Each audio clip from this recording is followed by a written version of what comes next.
अस्सलाम वालेकुम नाज़रीन, एक नई वीडियो में खुश आमदीद। आज की वीडियो में आपके साथ शेयर करने वाली हूँ बहुत ही मज़ेदार स्नैक की रेसिपी। इसमें हम सिर्फ 1 कप चने की दाल का इस्तेमाल करेंगे और 1 चम्मच कुकिंग ऑयल का इस्तेमाल करेंगे और इस मज़ेदार सी रेसिपी को हम तैयार कर सकते हैं। आसान और सस्ती होने के साथ साथ मज़ेदार सी रेसिपी है और ज़रूर ट्राई कीजिएगा। अपना एक्सपीरियंस मेरे साथ ज़रूर शेयर करें। तो कैसे बनाएंगे इस मज़ेदार स्नैक रेसिपी को जिसमें हम 1 कप चने की दाल का इस्तेमाल करेंगे, आइए जानते हैं। तो इसको बनाने के लिए सबसे पहले मैंने लिया है 1 चम्मच अदरक। इसमें लहसुन का इस्तेमाल नहीं करना, सिर्फ अदरक इसके अंदर जाएगी और 1 खाने का चम्मच मैंने अदरक का इस्तेमाल किया। और अदरक लेने के बाद इसके अंदर 3 से 4 सब्ज़ मिर्चें ऐड करेंगे। 3 से 4 सब्ज़ मिर्चें ऐड करने के बाद हमें चाहिए फ्रेश खोपरा, ताज़ा कोकोनट का इस्तेमाल करेंगे। नॉर्मली जो करियाना स्टोर से खोपरा मिलता है ना, उसका आप इस्तेमाल कर लें। उसको ग्रेटर की मदद से अच्छे से ग्रेट कर लें। हाफ़ कप के करीब उसकी मिकदार जो है वो होनी चाहिए। उसके बाद लास्ट में हम इसके अंदर डालने वाले हैं सफ़ेद ज़ीरा, 1 खाने का चम्मच। तमाम चीज़ों को अच्छे से कर लेंगे। ग्राइंड करने के बाद फाइनली ये कुछ इस तरह का हमारे पास तैयार हो जाएगा। इसके अंदर जो मैं आपको रेसिपी बताने वाली हूँ, इसके अंदर जो कोकोनट का टेस्ट है ना, बहुत ज़्यादा मज़े का लगता है। तो कोकोनट को आपने इसके अंदर बिल्कुल स्किप जो है वो बिल्कुल नहीं करना।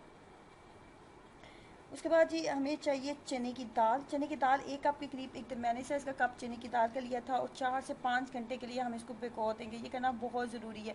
अगर आप 3 से 4 घंटे के लिए इसको भिगोएंगे नहीं तो ये इसका दाना जो है वो रह जाएगा जब आप इसको ग्राइंड करेंगे। इसके अंदर से तमाम पानी अच्छे से आपने निकाल लेना। पानी इसको बिल्कुल नहीं इसके अंदर होना चाहिए। पानी अच्छे से स्टेन करने के बाद हम ग्राइंडर के हैंड ब्लेंडर का इस्तेमाल करी हूँ। हैंड ब्लेंडर का इस्तेमाल करते हुए अच्छे से हम इसको पीस लेंगे। नॉर्मली ग्राइंड भी आप इसको करेंगे ना तो बहुत आसानी से ये ग्राइंड हो जाएगा। देखिए पानी की आपने बिल्कुल इसके अंदर नहीं डालना। पानी डालेंगे तो फिर हम इसको जो है कोई भी शेप नहीं दे पाएंगे। मैंने इसको हैंड ब्लेंडर का इस्तेमाल करते हुए अच्छे से पीस लिया। अब आप देख सकते हैं कि इसके अंदर दाना बिल्कुल भी नहीं है। दाना इसके अंदर बिल्कुल नहीं होना चाहिए। अब ये जो मसाला हमारे पास तैयार हुआ था ना, इस मसाले को हम इसके अंदर ऐड कर देंगे। अगर आप स्पाइसेस को रखना चाहते हैं तो सब्ज़ मिर्चों की मिकदार को बढ़ा दें। मैंने इसके अंदर चिली फ्लेक्स का भी इस्तेमाल किए, लेकिन चिली फ्लेक्स अगर आप इस्तेमाल नहीं करना चाहते तो सिर्फ सब्ज़ मिर्च के साथ अगर आप इसको बनाएंगे तो उसके साथ भी इसका टेस्ट बहुत मज़े का बनेगा।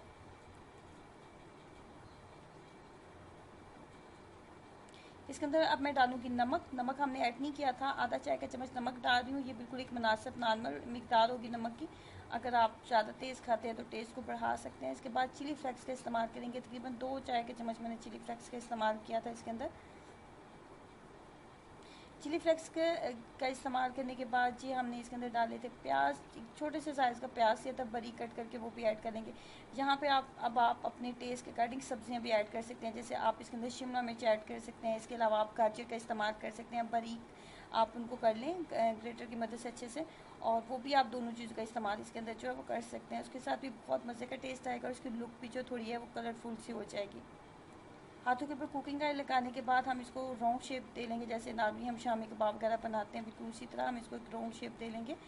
और अब हमने इसको स्टीम करना है। अगर हम इसको ऐसे ही फ्राई करने की कोशिश करेंगे तो ये कभी भी फ्राई नहीं होंगे। तो स्टीम करने के लिए मैं प्रेशर कुकर है मेरे पास स्टीम वाला, तो उसका मैं इस्तेमाल कर रही हूँ। नॉर्मली भी अगर आपके पास कढ़ाई मौजूद है उसके अंदर पानी डाल लें, उसके अंदर रखें स्टैंड, उसके अंदर अच्छे से स्टीम बनने दें। उसके बाद इसको किसी भी प्लेट में डाल के आप इसको रखेंगे 10 मिनट, तो ये अच्छे से स्टीम हो जाएंगे।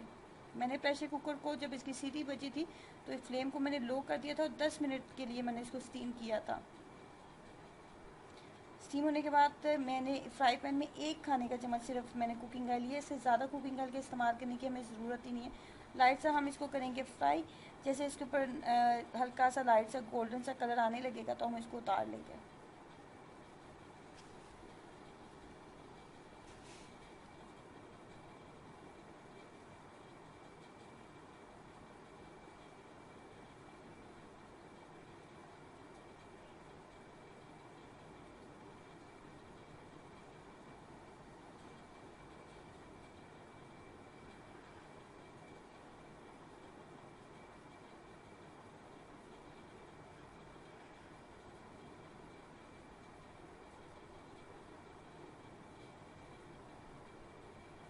ये देखने में जितने ज़्यादा टेस्टी लगते हैं, टेस्ट में बहुत ज़्यादा मज़े के बनते हैं।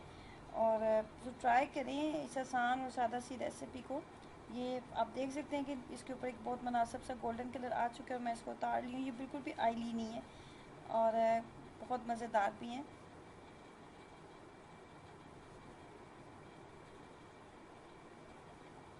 ट्राई कीजिएगा, अपना एक्सपीरियंस ज़रूर शेयर करें। वीडियो को लाइक करना, चैनल को सब्सक्राइब करना मत भूलें। अल्लाह हाफ़िज़।